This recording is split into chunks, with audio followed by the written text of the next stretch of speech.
आणि त्याच्यात भ्रष्टाचार झाला याच्या विरोधात सर्व विद्यार्थी म्हणून इथं आंदोलन करणार आहेत आणि या आंदोलनासाठी आम्ही सहभाग घेत आहोत, आम्ही पाठिंबा देत आहोत। काँग्रेसचे काही नेते आणि राज्याचा युवकचा अध्यक्ष शिवराज भाऊ इथे येत आहेत आणि सगळ्यात महत्त्वाचं म्हणजे इथे अभिजित भाऊ दिपके या आंदोलनामध्ये विद्यार्थ्यांना पाठिंबा देण्यासाठी येत आहेत। त्याच्याच बरोबर नितेश कराळे गुरुजी हे आज आपल्या या छत्रपती संभाजीनगरमध्ये आलेले आहेत। रविराज भाऊ साबळे व इतरही सर्व सामाजिक व शैक्षणिक काम करणारे कार्यकर्ते या विद्यार्थ्यांना पाठिंबा देण्यासाठी आलेले आहेत आणि विद्यार्थी मोठ्या संख्येने इथं उपस्थित राहणार आहेत।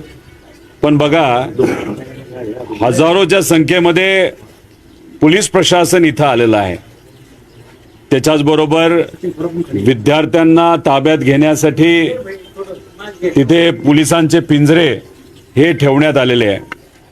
पण शेवटी हे सामान्य परिवारातली जे मुलं मुली आहेत जे स्वतःच्या हक्कासाठी आणि पेपर फुटीमध्ये जो भ्रष्टाचार होतो, MPSC मध्ये येत्या काळामध्ये ऑनलाईन परीक्षा घेतल्यामुळे त्यात भ्रष्टाचार जो होणार आहे आणि TET परीक्षेमध्ये सुद्धा जो भ्रष्टाचार त्या ठिकाणी झालेला आहे व त्याच्याच बरोबर अभिजित भाऊ नीट परीक्षेसाठी लढत आहेत, त्या नीट विद्यार्थ्यांना सुद्धा पाठिंबा देण्यासाठी इथं सर्वजण आलेलो आहोत।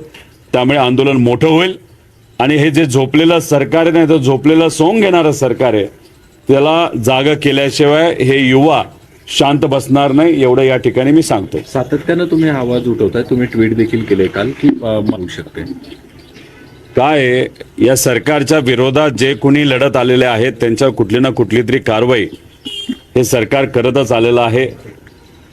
मी काम करत असताना मी आधी व्यावसायिक क्षेत्रामध्ये आलो, नंतर राजकारणात आलो। राजकारणामध्ये आजचे अनेक नेते आपल्याला बघायला मिळतात, ते आधी राजकारणात आले नंतर व्यवसायामध्ये गेलेले आहेत। खूप खोलात कोणाच्याच तिथं मी जाणार नाही। व्यवसाय करत असताना राजकारण पण मी तिथं करत असल्यामुळे कधी कधी आम्हाला जे काय कळतंय, माझा आवाज दाबण्यासाठी कदाचित माझ्या काही कंपनीवर तिथं कारवाई सुद्धा तिथं केली जाऊ शकते। याच्या आधी EDची कारवाई झाली, एक्साईजची कारवाई झाली, इन्कम टॅक्सची कारवाई झाली, पोल्युशनची कारवाई झाली, अशाच बऱ्याच कारवाई करून सुद्धा मी विचाराची साथ सोडली नाही, लोकांची साथ सोडली नाही। म्हणून मला काही लोकांकडनं जे कळलं, काही प्रमाणात माझ्या एखाद्या दुसऱ्या युनिटवर मुद्दामून माझा आवाज दाबण्यासाठी कारवाई केली जाऊ शकते, जे कळलं ते मी व्यक्त झालो।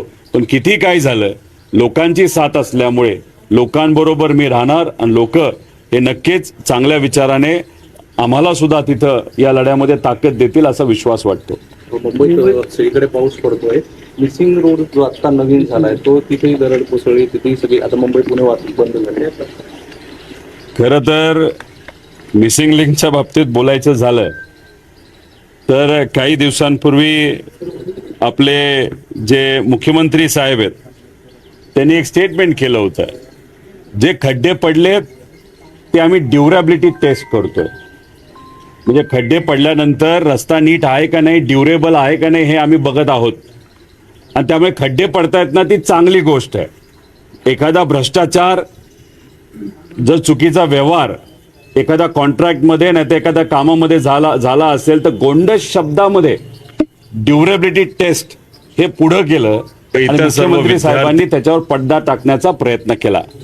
आता मिसिंग लिंक मध्ये जे दरड कोसळलेली आहे, आतून पार धबधब्यासारखं तिथं पाणी पडत आहे, मग असंच म्हणावं लागेल की हा धबधबा नाही तर दरड कोसळणं याच्यातून सुद्धा सरकार कुठेतरी ड्युरेबिलिटी टेस्ट करते आपल्याला म्हणावं लागेल। काय झालं, मिसिंग लिंक आहे ना